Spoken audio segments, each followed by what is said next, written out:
Well, Sean, the world is breathing a sigh of relief now, 24 hours after Israel and Hamas declared a ceasefire.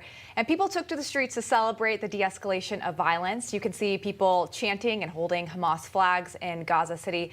But it wasn't all celebrating. Here in the U.S., crowds clashed in New York City Times Square, and violence broke out between pro-Israel and pro-Palestinian protesters. Many people throwing punches, as you can see, and burning flags. One man even was beaten and kicked while on the ground.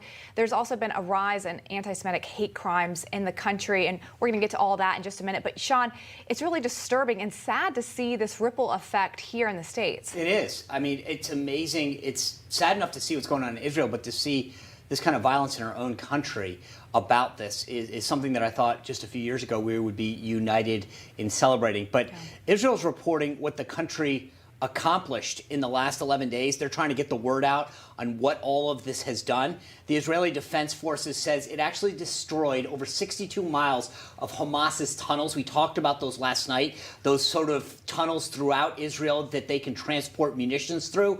The IDF also reported killing 225 Hamas and Palestinian Islamic Jihad terrorists, including, by the way, 25 of their senior commanders. In addition, that Iron Dome that Israel has that allows it to shoot down missiles that are fired at it, it estimates that 90% of the remaining rockets, it got knocked down. That's quite a feat. Well, to discuss where things actually stand right now, let's bring in New York Times bestselling author, Middle East expert, Joel Rosenberg, live from Jerusalem. Joel, thanks for staying up again and joining us. It's so important to have somebody there on the ground. Happy to be your Middle East correspondent, Sean. Well, if you weren't such a great author, we might take you up on that. But your books are so amazing that I need you to keep writing. Fair enough. In all seriousness, though, tell me what's going on the ground. How are people feeling there in light of this ceasefire? Well, I will make the transition, Sean, to say that it's tough to write a new political thriller, which I am doing, when you're living one. It's a terrorism thriller that we're living here, but it's not entertaining at all. The good news is we're coming up just on almost at 24 hours now of a ceasefire. It's holding, but we got to remember what's happened over the last 11 days. 4,324 rockets fired at Israeli civilian population centers. It's been a hellish 11 days, but we have a ceasefire now. We're all trying to catch our breath, but there are going to be Israelis and Palestinians who are traumatized, especially children, who are going to deal with PTSD and other issues for years to come, maybe a lifetime, because of the damage that has been wrought by this horrific act of terrorism. Yeah, and there are many people who are displaced because of it as well, Joel. But how solid do you think this ceasefire is? Like you said, it's held for 24 hours. Do you believe it will continue to hold? Well, this is our prayer, right? That it will, but Israel's on guard because you're not dealing with a democratic government. You're not dealing with civilized people. You're talking about Hamas and Islamic Jihad. These are radical Islamist terrorists. In their charters of their founding documents, they call for the annihilation of Israel. So the international community, and especially Washington, has to take the lead. Both President Biden and Congress have to take the lead on isolating Hamas and Islamic Jihad, not funding them. This is a grave danger under the guise of reconstruction, which we all want to rebuild the lives of the Palestinian people in Gaza that have been shattered. But you got to make sure that the money doesn't go to Hamas to rebuild and rearm. And that's what I'm very concerned about tonight. Joel, right as we were about to go on air yesterday, President Biden came out and did a very quick, I wouldn't call it it was almost like it wasn't a press conference because he didn't take any questions, and I don't even know whether it was a briefing because it was like 2 minutes long.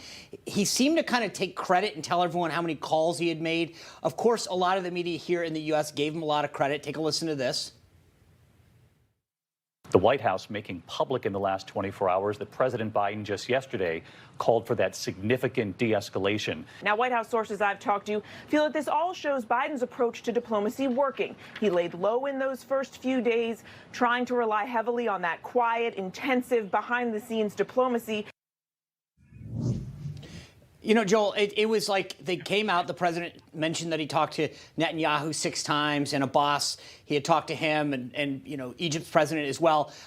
You know, from where you're sitting, how did this deal come about? Was the credit, in fact, due to the U.S., or was it because Egypt decided to really get involved and urge Hamas to stand down? Yeah, well, you know, we appreciate President Biden because he's the most pro-Israel in the Democratic Party. Okay, let's just be honest about that. And he's got crazies to his left, anti-Semites, anti-Israel. You got a real problem on the left wing of the Democratic Party. So I don't want to be super critical on this issue. Lots of other issues, pro-life, pro-marriage, all kinds of other issues. But Biden has been reasonably good on this. But he can't take credit for a ceasefire. There's 2 reasons for the ceasefire tonight. One is that Israel hit Hamas so hard, you went through some of those numbers, so hard that they were crying uncle and were looking for a way out. They did not expect Israel to hit this hard, this strong, for this long. But the other credit really goes to President el-Sisi in Egypt, somebody I've gotten to know, I've spent many, many hours with. This is a man who behind the scenes has been, you know, putting Hamas in a straitjacket, in a sense, really laying down the law. No money will come to you, no aid will come to you, nobody's going to help you unless you stand down. And Hamas listened, and el-Sisi gets a lot of credit tonight. That's interesting. It's good to know that. Yeah. You know, you talk about the extremists on the left here in America. We are seeing anti-Semitic attacks surged by almost 40% in the past week, just in the U.S. alone, Joel.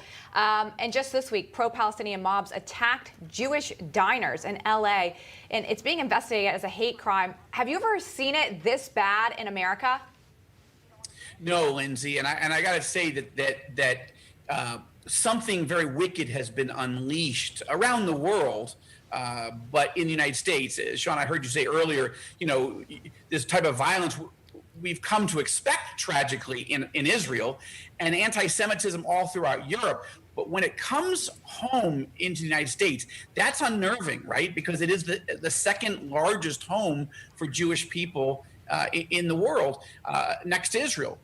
I will tell you one of the big concerns, and I just mentioned it, Senator Bernie Sanders, Elizabeth Warren, AOC, Rashida Tlaib, Ilhan Omar, Congresswoman Jayapal.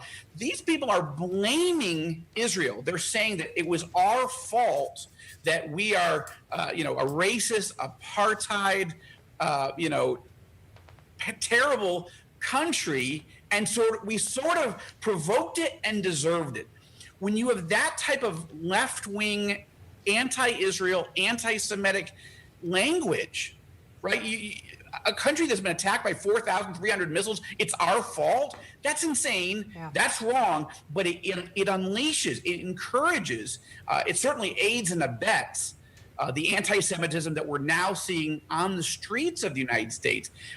Biden and the Democratic Party have got to get this thing under control. You cannot allow this type of hate speech against a Democratic ally being attacked by terrorists, or you're going to have more mobs all across the United States. Yeah. Joel, thank you for staying up and sharing what's happening on the ground with our viewers. I can't thank you enough. It's so important to hear it firsthand. My pleasure, my honor, and I appreciate you guys telling the truth about these things. Well, I also just thank goodness that the ceasefire's happened and you can actually sleep well tonight.